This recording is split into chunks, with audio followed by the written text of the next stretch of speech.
Can everybody hear me okay? Hear me okay? If I get it any closer to my mouth, I'll have to put it in my mouth. Hey, I appreciate everybody coming here. I did tell them in Sunday school yesterday that they wanted to hear a dynamic speaker, maybe the best speaker Georgia Group has ever seen, to come today. Today was going to be your lucky day. It wasn't yesterday, it was Sunday. Sunday, yeah. I hope I didn't oversell it.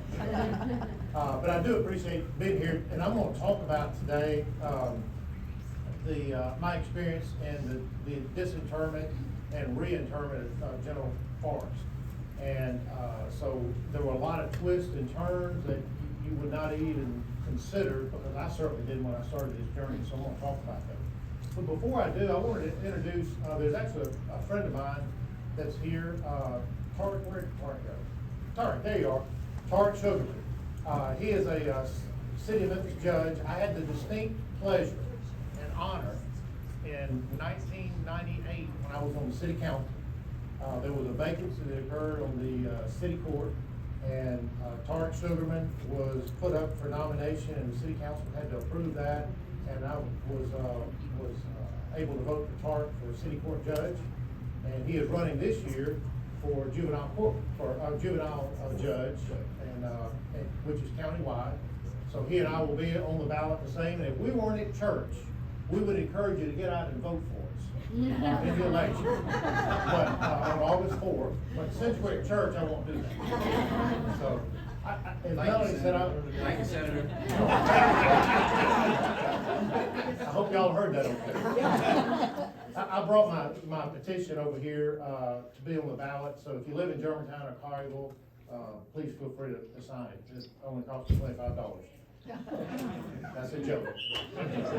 Is court overnight included in that? No, it's not. Fayette County? Fayette County's not.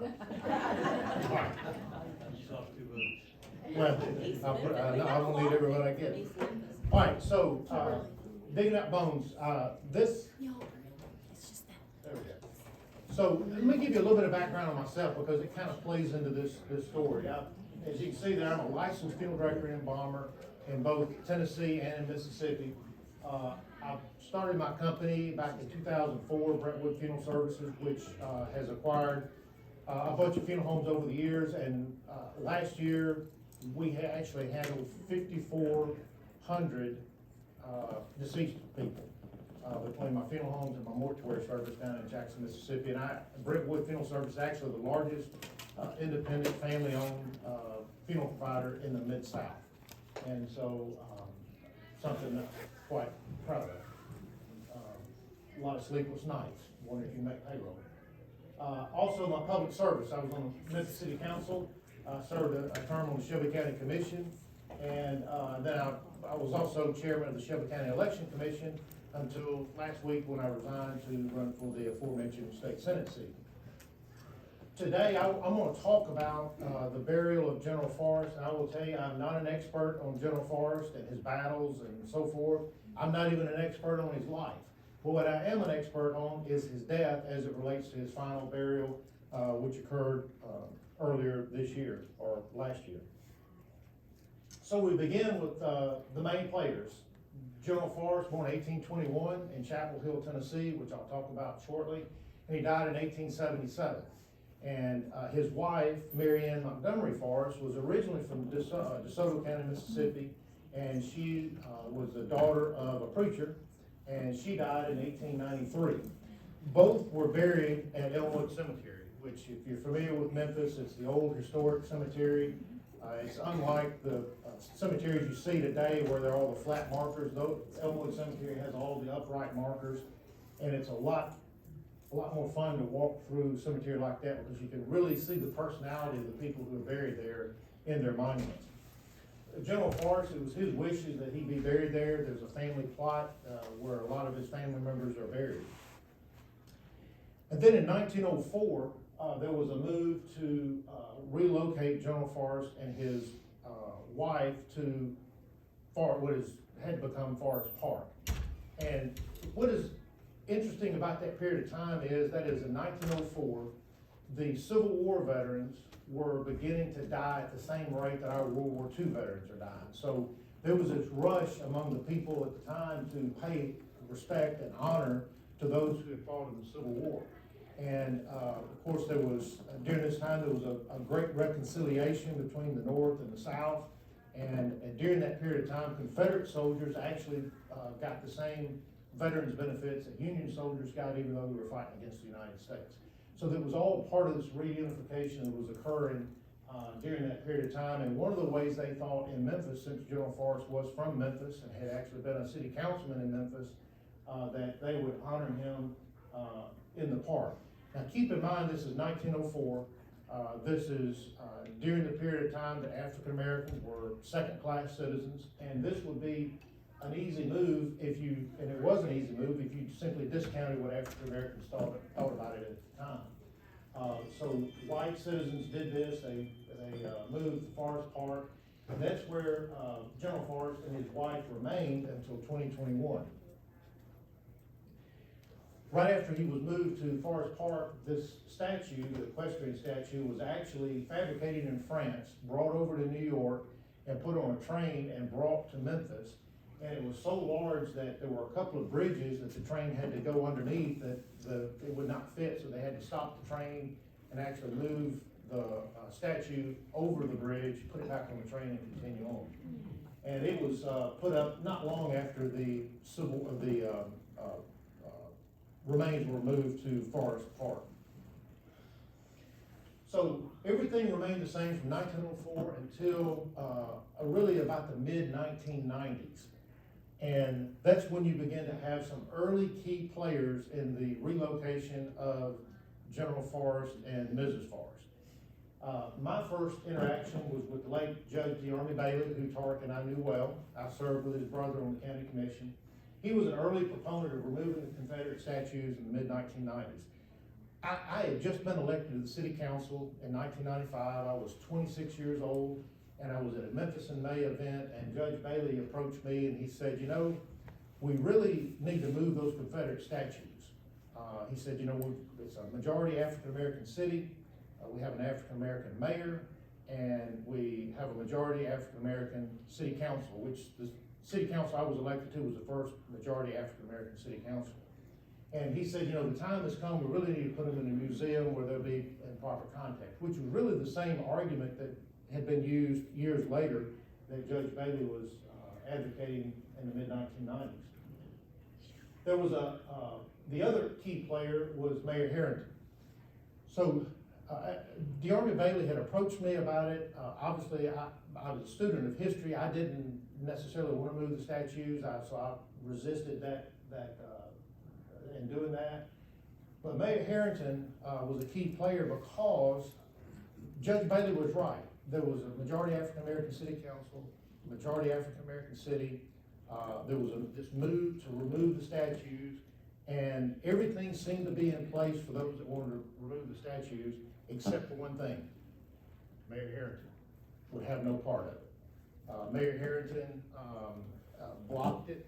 They actually had a rally where Jesse Jackson and Al Sharpton came to Memphis, and they were going to have this rally, and they wanted Harrington to come and speak. And Mayor Harrington said he wasn't going to go. So Jesse Jackson went to visit him, and he said, look, Al Sharpton really wants you to come to this event and speak. And by this time, there was a fervor all over the city about moving the statues. And Mayor Harrington told Jesse Jackson, he said, I tell you what, I run this city. All Al Sharpton's gonna do is run his mouth down here. He needs to go back to New York City and tell the mayor up there what to do.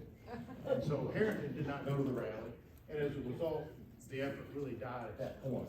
Mayor Harrington later told me, he said the reason he didn't want to remove the statues was, he said, look, I'm the first African-American elected mayor in the city of Memphis. I drive by that statue every day.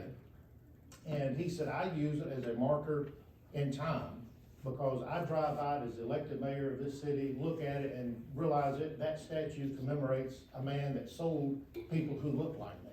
And that's how far we've come since that period of time that he is now the elected mayor of the city of Memphis. So he wanted no part of tearing the statue down. And so that remained a moot point from that point forward.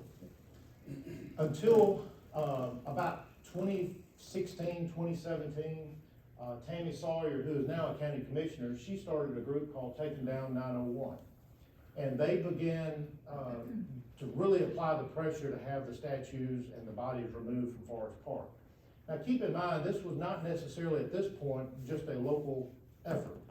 When Judge Bailey approached me about it, it was really just a Memphis thing.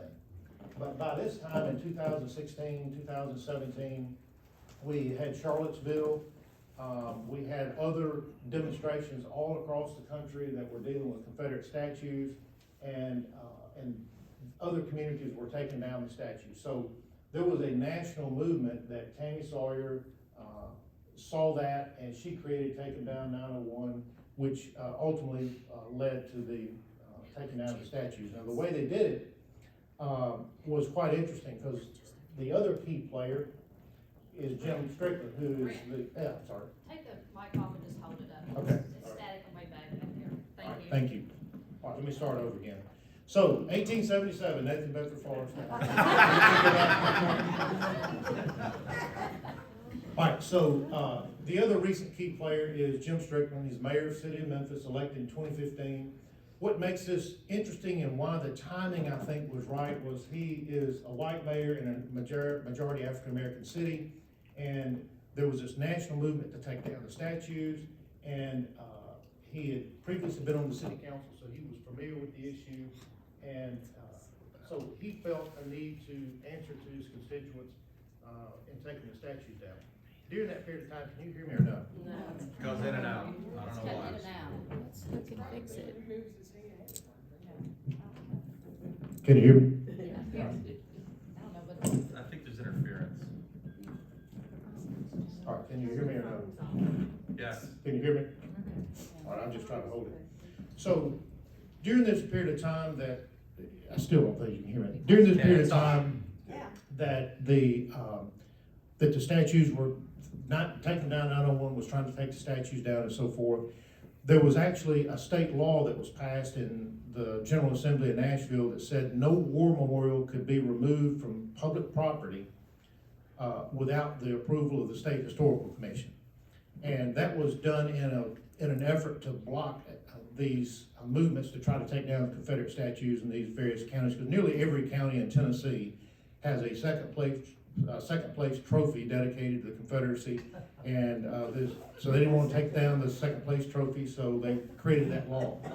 So Mayor Strickland and a gentleman by the name of Van Turner, who is now a county commissioner, Van Turner created a nonprofit called Memphis Green Space. They purchased the park, Forest Park, from the city for $1,000, which then meant that the park then was on private property, and so that state law no longer applied, so they were able to circumvent state law, and the statue was then able to come down. So the city council voted on December 20th, 2017 to sell the park to Memphis Green Space, led by Commissioner Van Turner. I've been on the city council. Tark has dealt with the city council. I can tell you, normally when they vote, it's 2 more weeks before the minutes are approved, and then the administration has to, get things in place to implement whatever it is the city council has just done. Except when it came to this.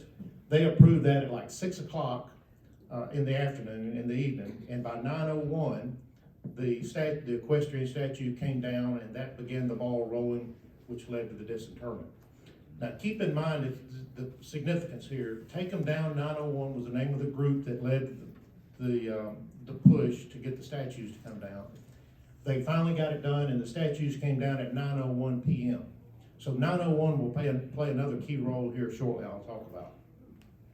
So when that occurred, there were multiple lawsuits filed between the Forrest family, Sons of Confederate Veterans, the city of Memphis, and it dragged on for about 3 years. And during that period of time, the pandemic occurred, which Judge Sugarman will tell us, slowed down things because you couldn't meet in person, so court cases were delayed. And so the court case drug on for about 3 years. But ultimately, it was resolved, and the agreement was that the statues would be returned to Sons of Confederate Veterans, because they had paid for them. There was a granite marker that had been removed, that was going back to Sons of Confederate Veterans, and that Memphis Green Space would, remove all the granite and disinter the bodies and turn the bodies over to the family, and they'd be reinterred elsewhere. And so that was the settlement. Once the settlement was reached, I met with, the representatives of the Forrest family and Sons of Confederate Veterans, where we planned the entire, funeral, but also the removing of the granite and the granite base and all the steps, and you see everything that was down at Forest Park. All that had to be moved. So I worked with the family and Sons of Confederate Veterans to do that. During the 3 years during the lawsuit, this is what Forest Park looked like most of the time. It was kind of a no man's land. You know, the Sons of Confederate Veterans no longer down there to police it. They had a fence around it, and obviously the Memphis Green Space was a nonprofit. They didn't have a lot of resources, so it just really fell in a state of disrepair for a long time. But finally, on June 1st, 2021, we began the process of removing the granite statues that you see. If you can look there, there's actually a brick column between those two pieces of granite, and that's what the statue rested on. The granite was just kind of laminated around the brick, and then the statue sat on top of it. We had a series of cranes down there that lifted these pieces of granite, because what you saw down at Forest Park, the plaza and all the granite, is going to be reassembled in Columbia, Tennessee at the Museum for the Sons of Confederate Veterans. And so it's going to be relocated up there, so we had to actually number each piece so we could exactly know where it came from, so they'll know how to reassemble it back in Columbia at the museum. And so it was a very painstaking process. It took a long time to disassemble it. You can see some of the work there that's being done, and how much heavy equipment and so forth it took to do it. During this period of time, everyone was operating under the assumption that General Forrest and his wife were buried beneath the pedestal.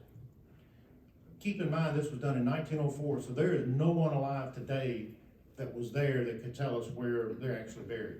The city of Memphis had actually done sonar equipment, ground penetrating sonar, to try to find the remains so they kind of know where to look, but never could find anything. So everyone was under the assumption that the bodies were underneath the pedestal.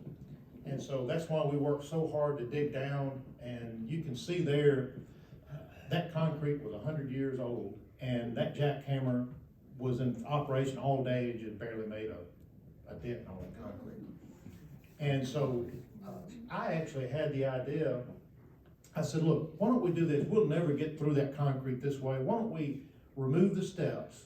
I'll get my backhoe down here, and we can dig into the ground and just dig down in front of the pedestal.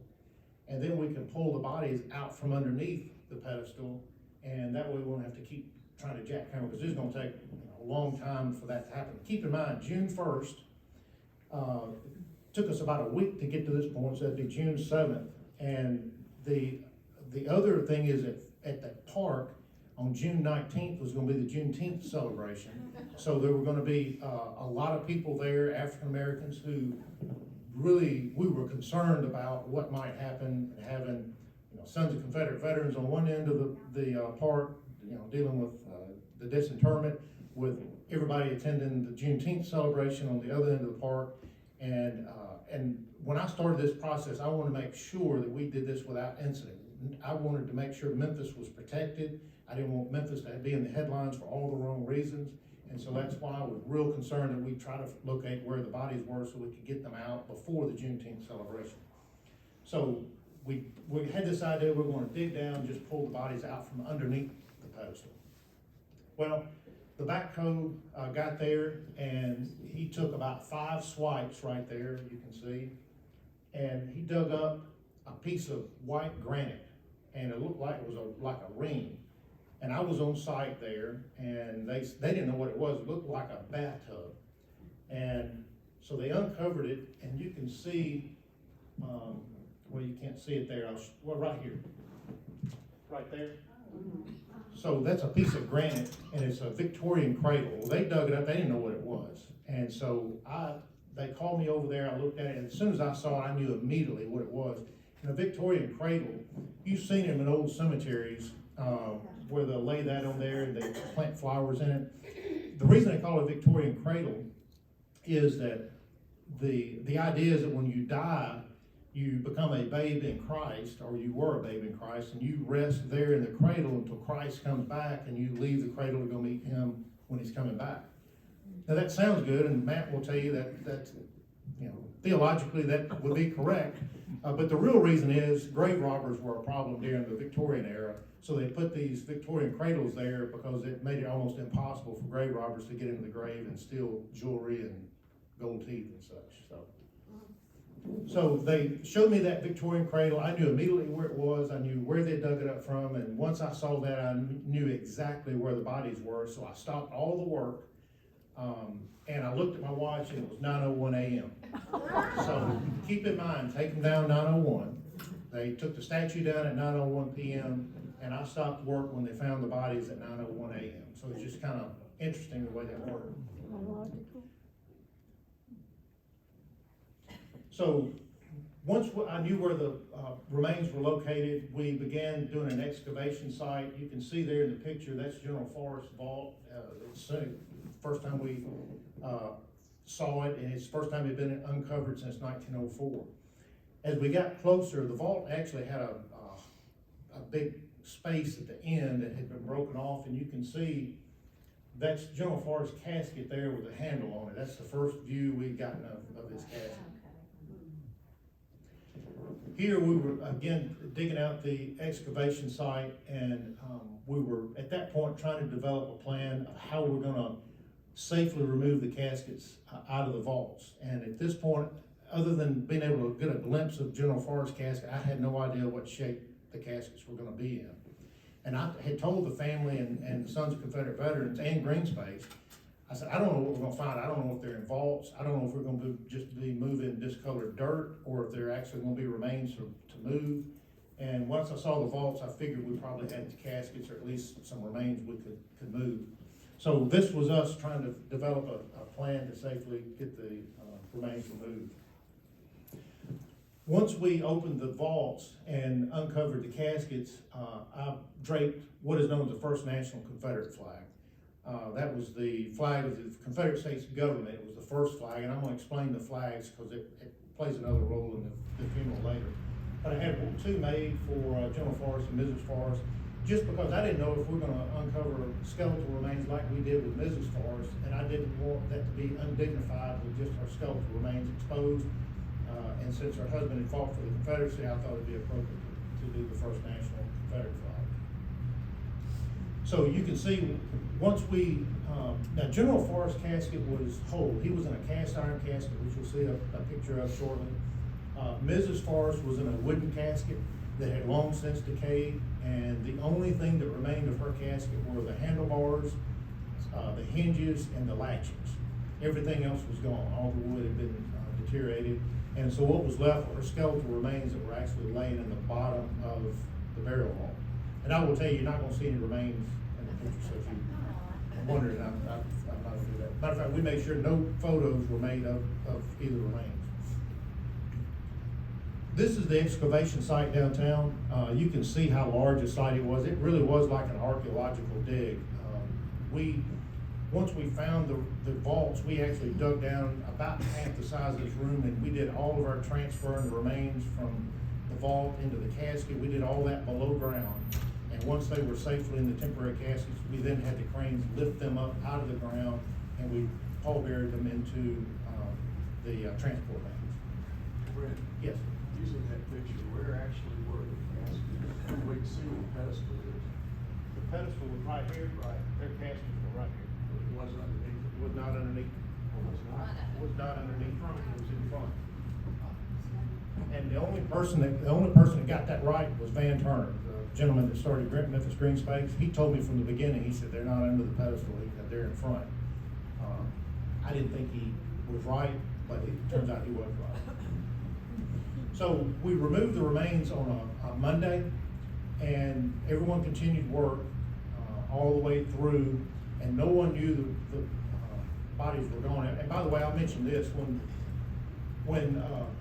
we got the bodies out of the ground and put them in 2 transport vans, I had my staff leave the property and go in two different directions, and they didn't even know where they were going, because I was under court order to make sure that, the remains had to leave Shelby County, had to be sheltered, outside Shelby County.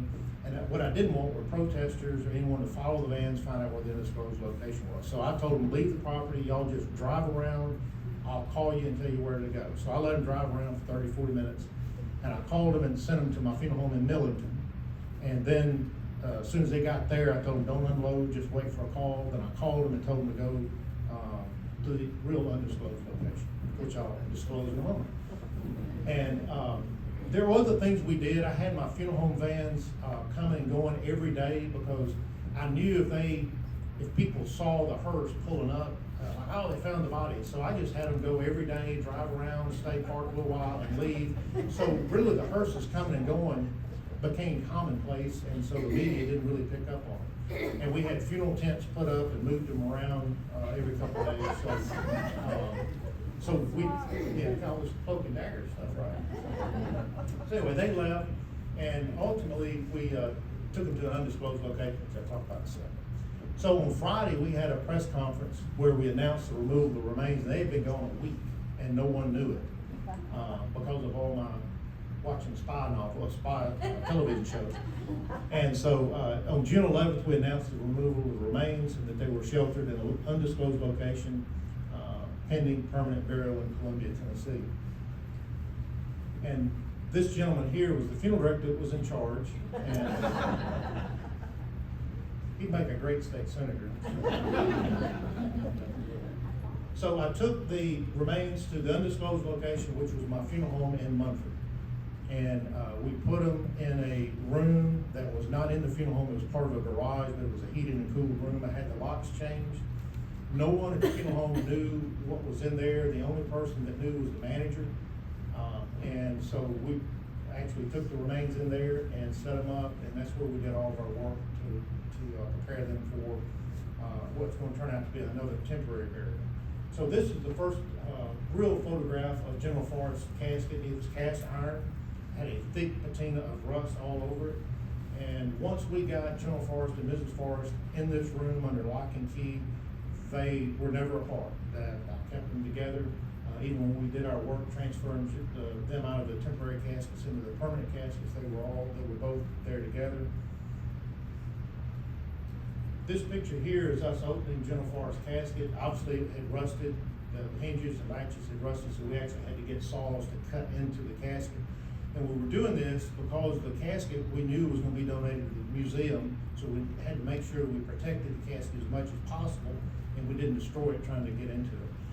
His casket had 6.5 gallons of water in it, because it had cracked in the top. You see where the gentleman there's glove is, that was exposed, and so there was 6.5 gallons of water and about 8-9 inches of sediment inside the casket with him. And so the first thing we had to do was open the casket and see if we could get all of that sediment to dry. And here we're trying to figure out what to do.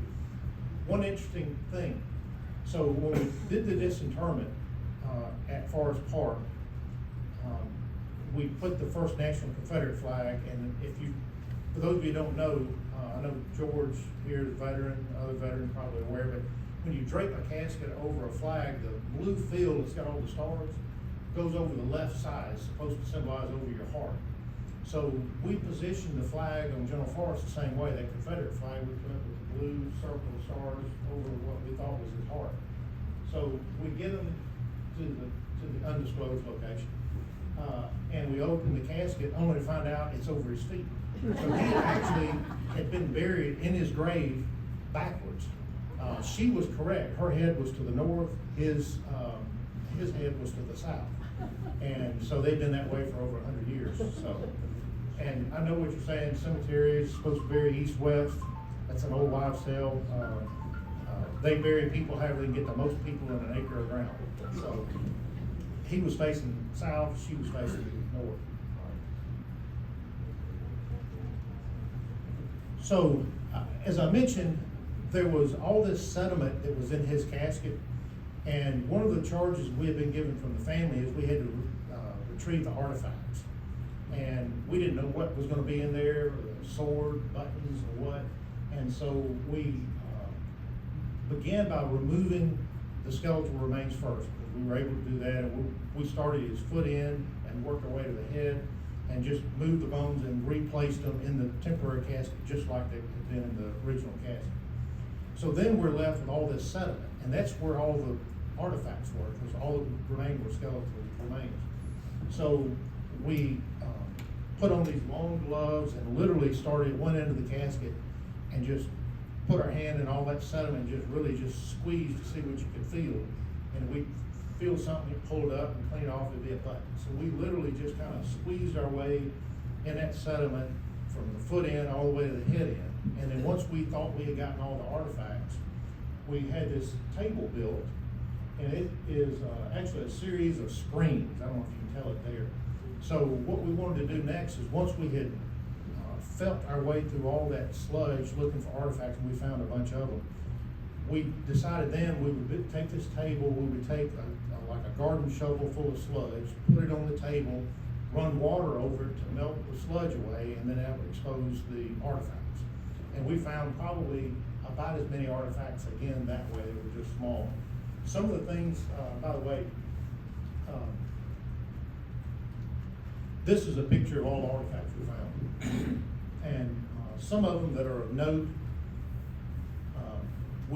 these are Confederate uniform buttons that were on there. There was no sword, and people were surprised by that. And we could not find a buckle. You'd think you'd find like a CSA belt buckle. We couldn't find anything like that. Just the buttons that had CSA for Confederate States of America. And we accounted for all of the uniform buttons. We also found shirt buttons, because they were made out of bone. And then we found some suspender buckles there.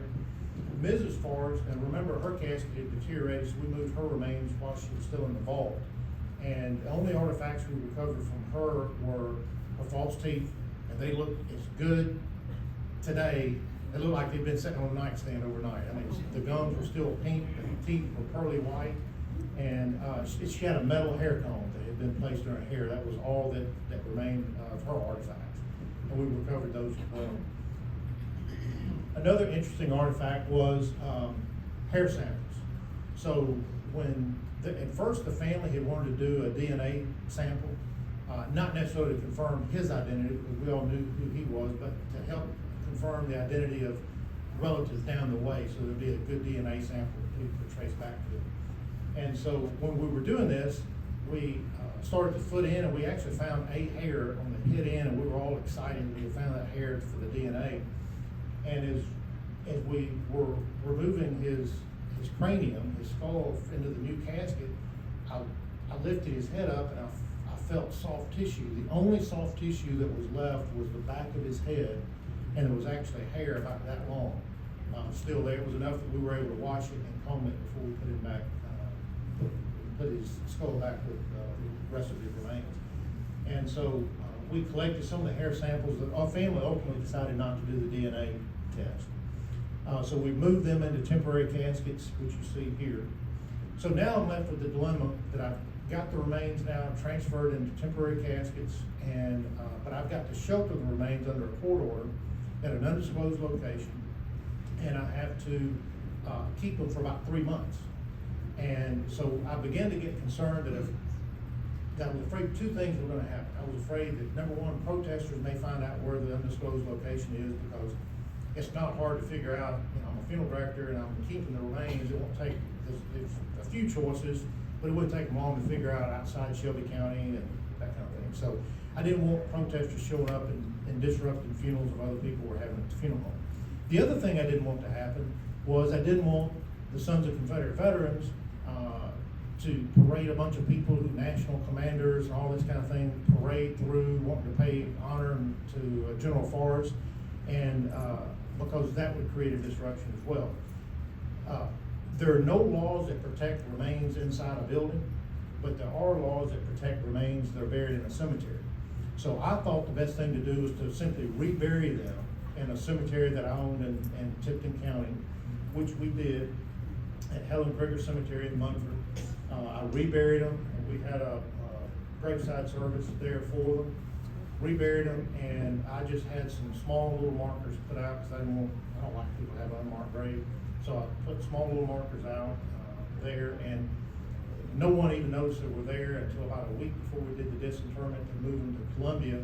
I had a reporter call me, want to know about General Forrest being in the cemetery, and I talked her into holding the story until we could get him buried in Columbia. And she wrote the story, which ultimately led to Rachel Maddow. Y'all don't hear Rachel Maddow on MSNBC. She did a story on it and did part of the interview that I did for Channel 5 on that. So we were getting ready to go to Columbia, and we were planning our trip.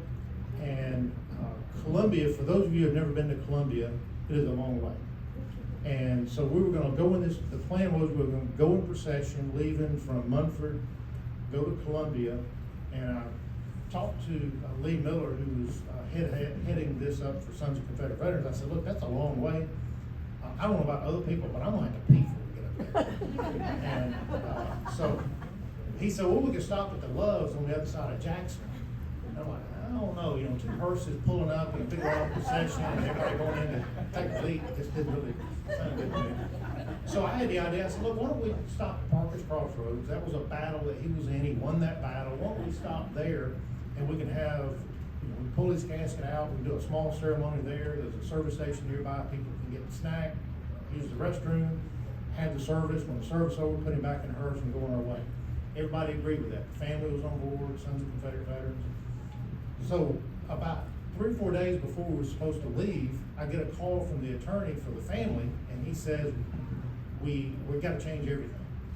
And I'm like, we got everything planned, what do you mean we gotta change? He said, we got a call from the FBI, and there's been a security threat, and we have to change all our plans. And I'm like, okay, what security threat? He said, well, the FBI wouldn't tell me, because I asked him that question. And he just said that the FBI told me, he said, y'all need to change your route, and we need to be at the funeral with facial recognition software at this funeral because of the security threat. And so since we're at church, I won't tell you exactly what I told him. You'll get the gist. But I told him, I said, look, that screws up all the plans, and there is no security threat. That's BS. It's cleaned up. I said, there's no security threat. And I said, the FBI has manufactured this because they want that, the facial recognition software just didn't fit. And it finally dawned on us, and the attorney agreed that the FBI was creating a security threat, manufacturing, so that they could place themselves at the funeral in Columbia with the facial recognition software, because they're still looking for people on January 6th who had stormed the Capitol. And they figured, Sons of Confederate Veterans would probably be a good place to look for people who had perhaps stormed the Capitol on January 6th. So we did cancel, the family wanted to cancel the trip up there. So, and the FBI, the other thing the FBI told me is I had to take the remains through Mississippi, Alabama, and come up to Columbia from the south. I think the statute of limitations has expired on that. I didn't do that. I did not go the route we were going. I went a different route, but I was also being squeezed by the state board that regulates funeral homes and funeral service, that they had already told me I could not take the remains outside Tennessee. So I stayed within Tennessee and just let the FBI deal with it. Nobody here works for the FBI. Right. So we created new plans, and the day came.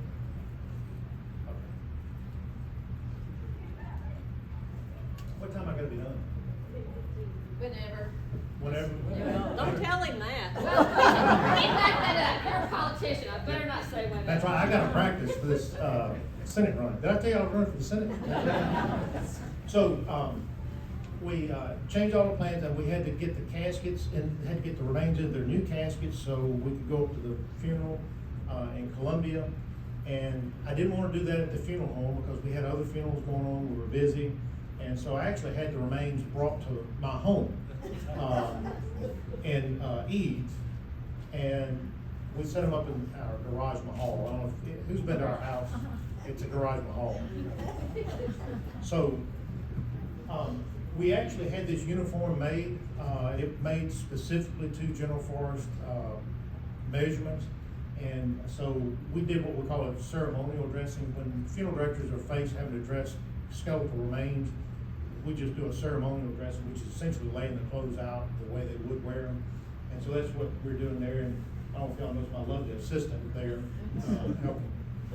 She said, I'll do it, I don't have to touch her body. I said, They were in body bags at this point.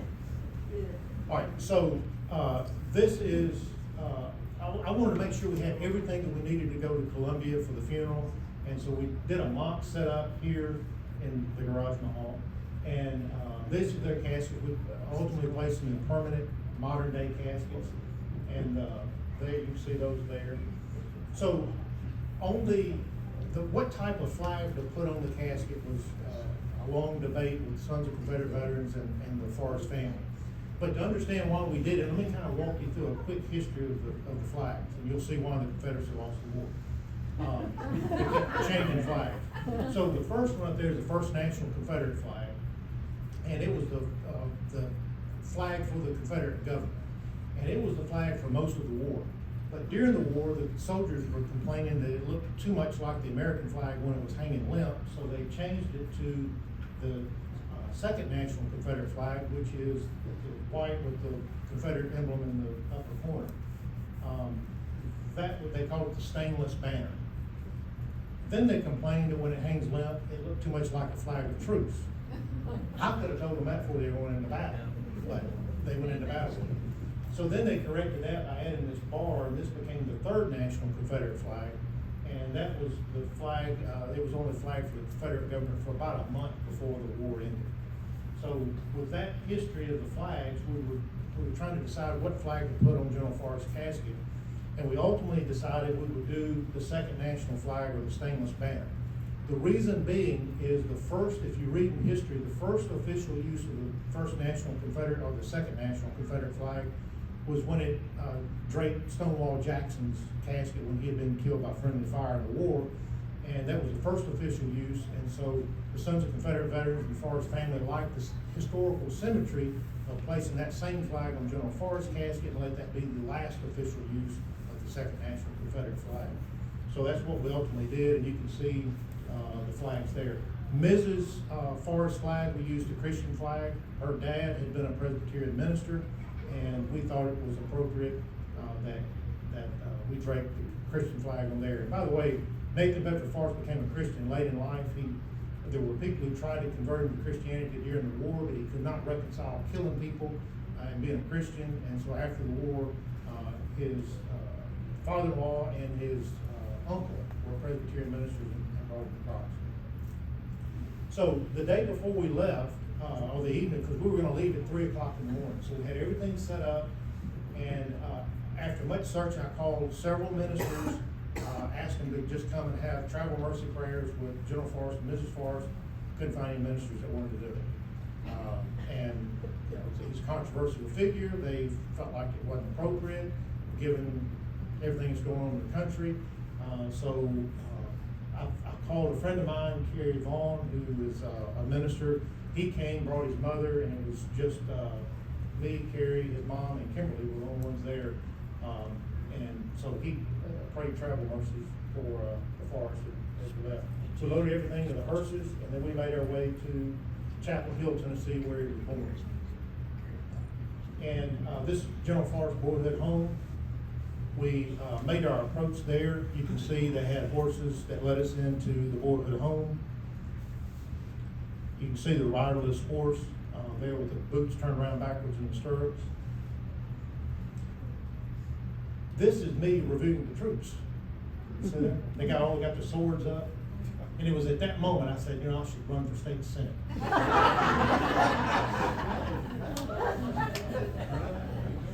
This is me here in the lower of my back. Kimberly likes this picture because she said, if you look closely in the lower right-hand corner, there are 2 horses' asses.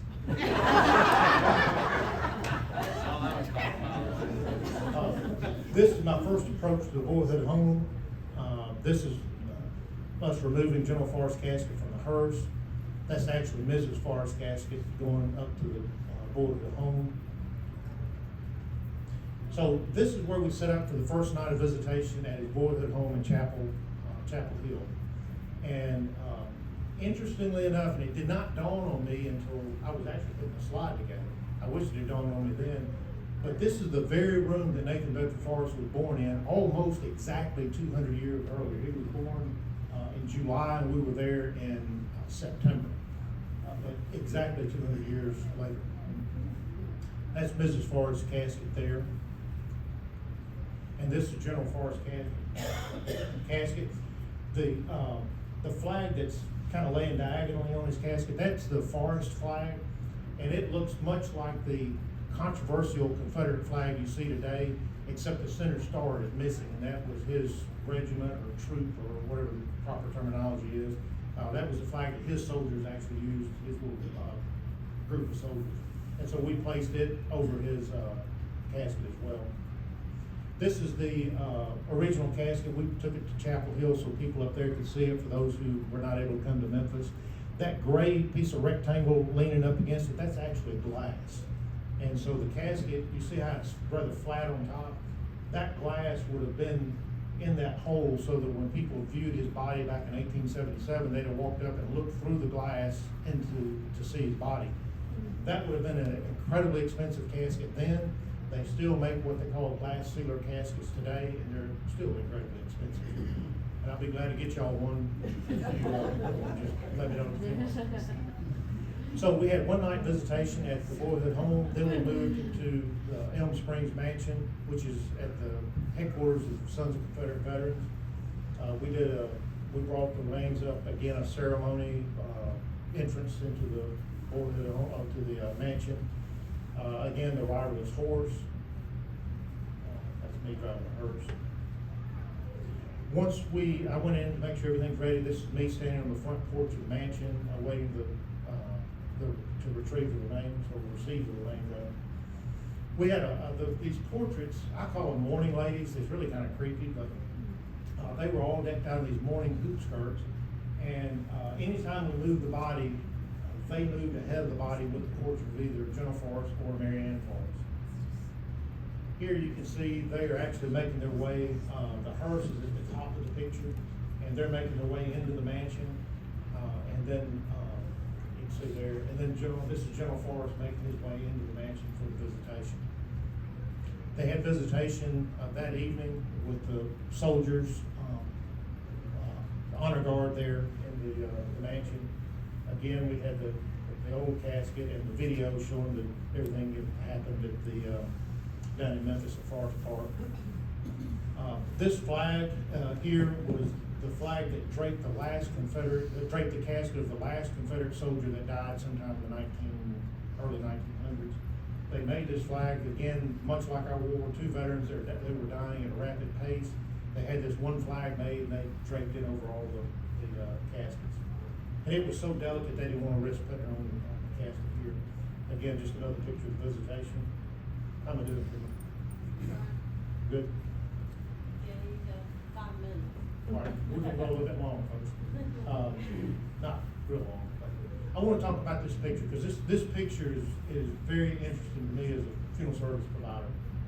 This is the family, the Forrest family. Most of them live in Nashville.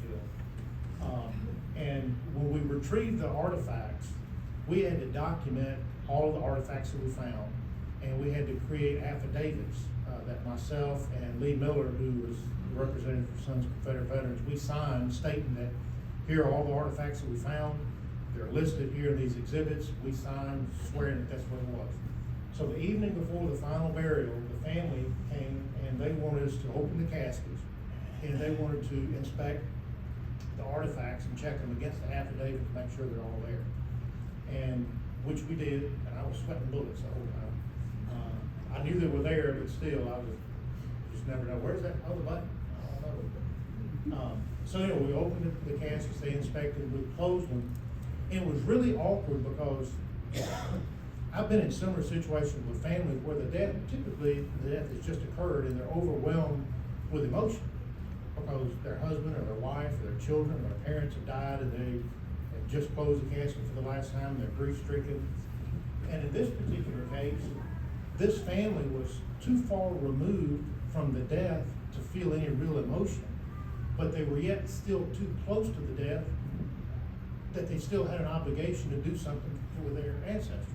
And they were put there not through their own doings, but because society had changed. And society has decided that we're gonna, for better or for worse, that society has decided we're gonna judge 19th century people based on 21st century values, and they didn't stack up. And as a result, this community made a decision that they wanted them dislocated from their graves and moved somewhere else in Tennessee where it'd be more appropriate. And that is weighing heavy in this room. This family is having to deal with this. Again, you know, they thought Nathan Bedford Forrest had been dead and buried 100 years ago, but they're suddenly having to do it. So they're too close to the death to just walk away from the obligation, but too close to it, or too far away from it to really feel any emotion. So it was a really awkward moment, and it was one I was glad we were able to capture on a picture there. This was the funeral team we had the day of the funeral. This was us making last minute preparations for the funeral. These are the burial vaults. The burial vaults that we use for General and Mrs. Forrest. The vaults that we used were stainless steel vaults. They're concrete but have a stainless steel lining. You can see the one on the left, Lieutenant General Nathan Bedford Forrest and Mary Ann Montgomery Forrest. The emblem at the top is the Confederate States seal that was a seal for the Confederate government, and they placed that on his vault. And then this image on Mrs. Forrest was actually a painting from the first time that General Forrest, Nathan Forrest, they called him Bedford Forrest, is how he went by. But the first time Bedford Forrest met Mary Ann was down in Hernando, Mississippi. She was from DeSoto County. On a Sunday morning, they were on their way to church, and their carriage got stuck in a creek. And Bedford Forrest came along, and you see there's some guys standing over here across the creek.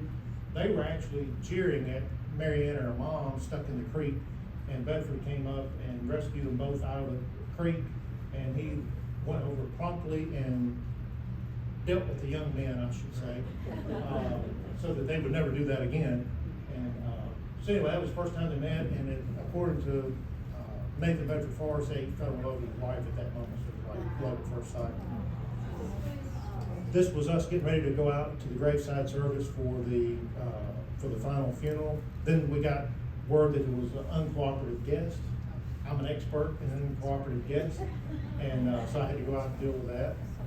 Somebody said, "Is that the uncooperative guest you're escorting out?" And it's not. Again, we're making our way out to the graveside. There you can see the mourning ladies carrying the portraits. Was this announced to the public, Brent, ahead of time? I mean, was this? It was, but it was closed. They issued tickets. You had to have a ticket to get on the property. And the FBI was not there. They wouldn't allow the FBI on the property. You can kind of see the caskets there and this, sea of humanity there. That's a better picture there. That's General Forrest and Mrs. Forrest. I'm running through. If I'm rushing, it's Kimberly's fault. Those are the mourning ladies brought the portraits out ahead of the caskets, laid them with the foot into the vaults, and then people laid flowers down and so forth. We parked the hearses behind the stage. That's where we sat most of the time. Then they had a military cannon salute. And then once everybody cleared out, I was waiting on the gravedigger, and General Forrest is in that grave I'm standing next to, and then Mrs. Forrest there. And then we closed the grave, placed all the flowers on it. And as Melanie said, I have written a book. I'd hoped to have it done March 1st, but then the Senate campaign came up. And so I stopped that, and I'm gonna work on the book after the election. So that's the presentation. I'll be glad to answer any questions before y'all have lunch. Is that okay, Don? Yeah, questions, yeah. Go ahead. Yeah, Brent, as we know, It won't be between us. you can't do it.